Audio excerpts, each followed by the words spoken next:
El misterio del hombre de Somerton es un caso no resuelto de un hombre encontrado muerto en Somerton Beach, en Australia en 1948. Un misterio que sigue desafiando a investigadores y a expertos hasta la fecha. En este vídeo, nos adentraremos en este fascinante caso para descubrir las teorías y las pistas más importantes. Vamos a analizar las pruebas, revisar las teorías más populares, y ver si podemos llegar a alguna conclusión sobre cómo murió el hombre de Somerton. Soy curioso Franco, y me encanta explorar casos de misterios e incógnitas, y estoy emocionado de compartir esta investigación con ustedes. En este vídeo, vamos a ver desde el contexto del caso, hasta las investigaciones y las pistas recolectadas, y finalmente a las teorías sobre lo que realmente pasó. Así que agarra tu taza de café y únete a esta emocionante investigación.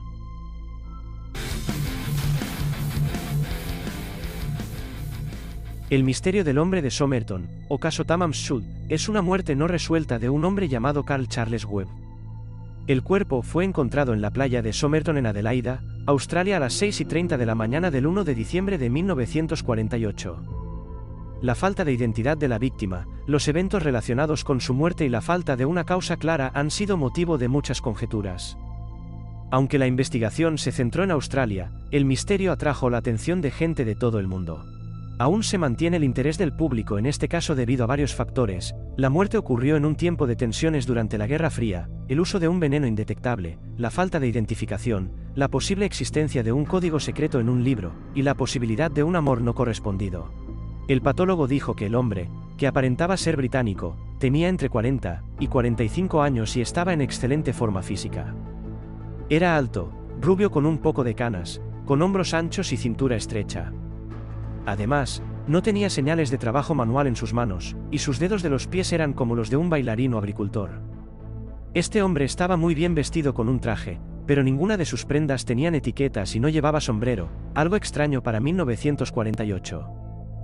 Además, no tenía cicatrices o documentos de identidad, lo cual llevó a la policía a pensar inicialmente que se trataba de un suicidio.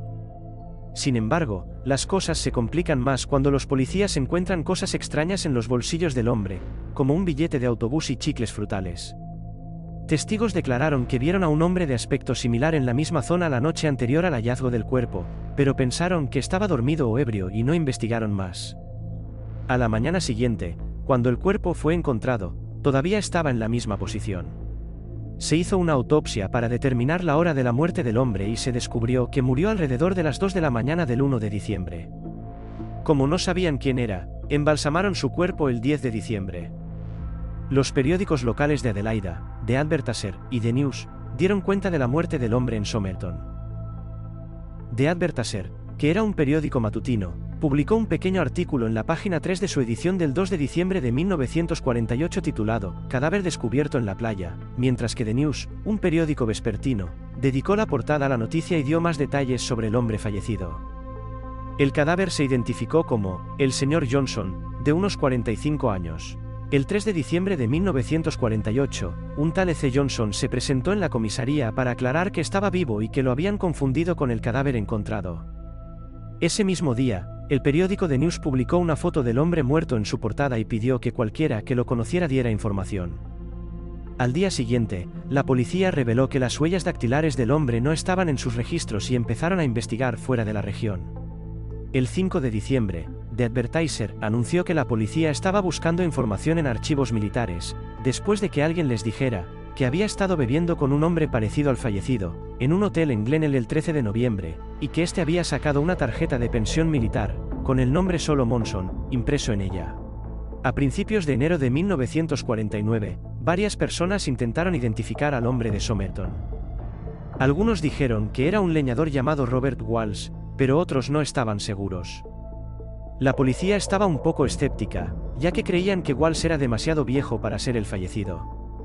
Sin embargo, consideraban que podría tratarse de un leñador debido al estado de sus manos. Pero, la esperanza de identificarlo se fue desvaneciendo cuando una de las personas que lo identificó como Robert Walsh se retractó después de una segunda vista del cuerpo, debido a la falta de una cicatriz. A principios de febrero de 1949, había 8 posibles identificaciones del cuerpo.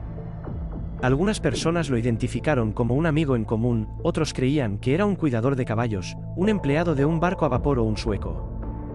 Los detectives de Victoria al principio pensaron que el hombre era de Victoria por las marcas de lavado de ropa que dejan las lavanderías de esa ciudad. Pero después de publicar su foto en Victoria, 28 personas dijeron conocer su identidad y los detectives los descartaron debido a otras investigaciones y dijeron que es poco probable que el hombre fuera de Victoria. En noviembre de 1953, la policía anunció que recibieron la identificación número 251, pero dijeron que la única pista válida sigue siendo la ropa que el hombre vestía.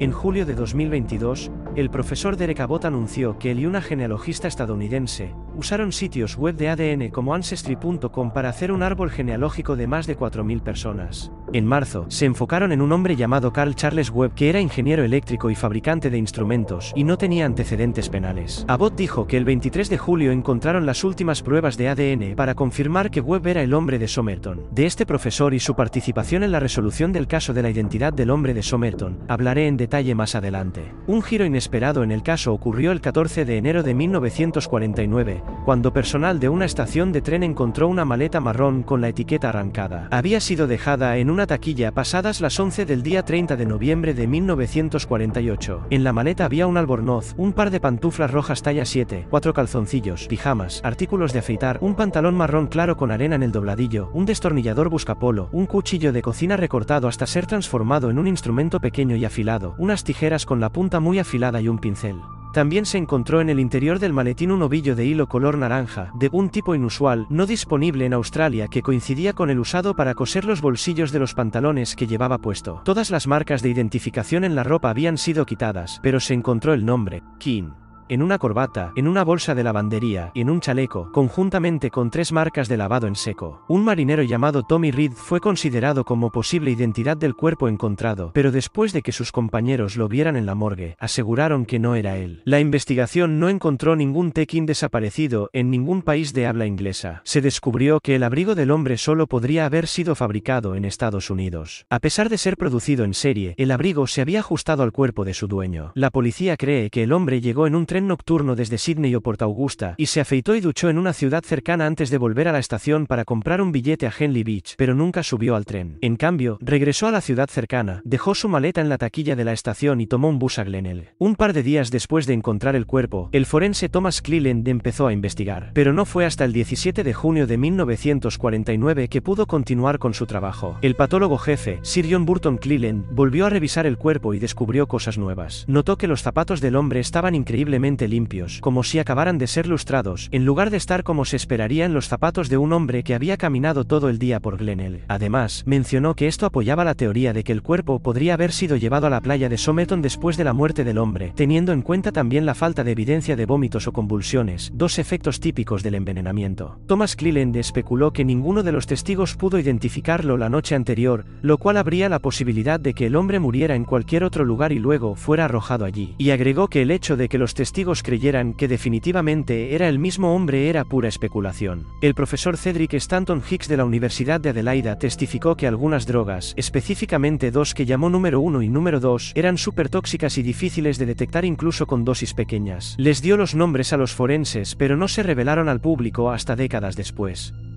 Se sabe ahora que eran digitalis y estrofantin. Hicks dijo que la única cosa que no encontraron en relación al cuerpo fue evidencia de vómito, pero no podía llegar a una conclusión sin eso. También mencionó que si la muerte hubiera ocurrido 7 horas después de ser visto por última vez, habría sido de una dosis muy alta pero aún indetectable. Los testigos vieron movimiento a las 7 de la tarde, pero podría haber sido la última convulsión antes de la muerte. Al principio del proceso, Cleland dijo que estaba preparado para descubrir que el hombre murió envenenado y que el veneno probablemente era un glucósido, pero no pudo determinar si se lo administró él mismo o alguien más. A pesar de esto, no logró descubrir la causa exacta de la muerte del hombre de Somerton.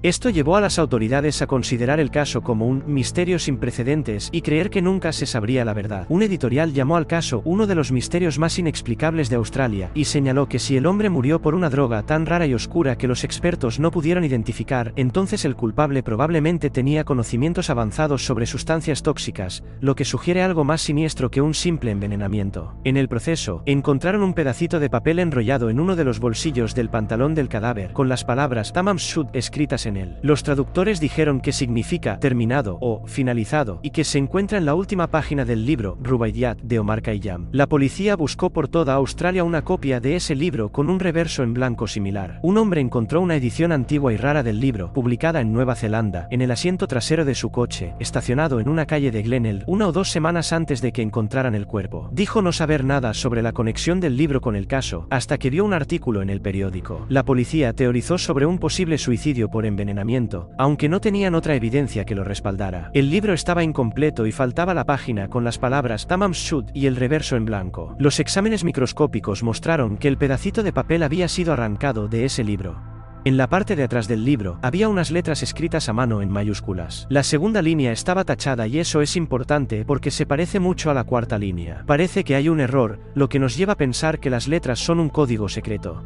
No está claro si las primeras 2 líneas empiezan con M o W, pero se cree que probablemente sea W, debido a la diferencia con la letra M tachada. Parece haber una línea borrada o subrayada que dice M, L, I, A, O, I, pero hay una X sobre la última O y no se sabe si es importante o no. Antes de darse cuenta de que era un código, se pensó que podría ser un lenguaje extranjero. Se llamó a expertos para descifrarlo, pero sin éxito. El Departamento de Defensa de Australia analizó el código en 1978 y dijo que no hay suficientes símbolos para establecer un patrón. Podría ser un código complejo o un sinsentido de una mente enferma. No se puede dar una respuesta satisfactoria.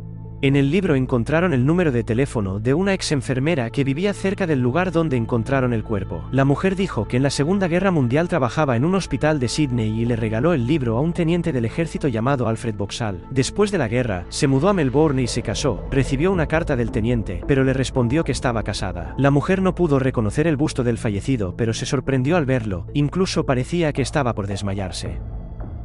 La policía pensó que el muerto era Boxall, pero luego lo encontraron vivo con su ejemplar del Rubaiyat completo, con las palabras Tamam Shud en la última página. Boxall trabajaba en una compañía de buses y no sabía nada sobre el fallecido. En el libro que le regaló la mujer, ella escribió el verso 70.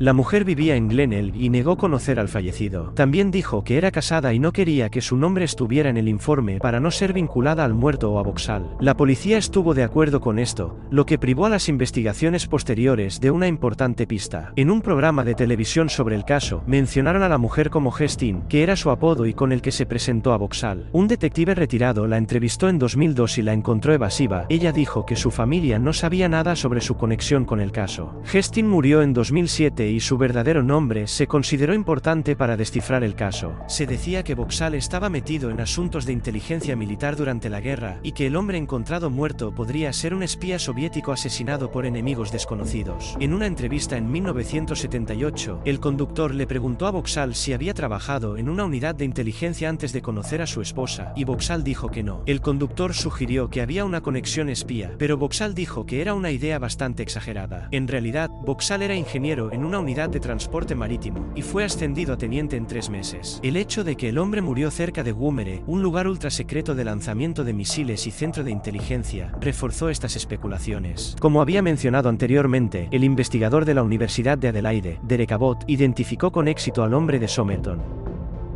Cuando se encontró al hombre de Somerton, su cuerpo no fue reclamado ni identificado durante 74 años hasta que el profesor Abbott utilizó un análisis de ADN para determinar su identidad. El profesor Abbott, que ha estado trabajando junto a la doctora Fitzpatrick, usó cabello de una máscara de yeso hecha por la policía en la década de 1940 para construir un perfil de ADN. Después de construir un árbol genealógico de alrededor de 4.000 personas, Abbott y Fitzpatrick lograron un gran avance al comparar con éxito el ADN del cabello con muestras de parientes lejanos de y así finalmente identificar al famoso hombre de Somerton.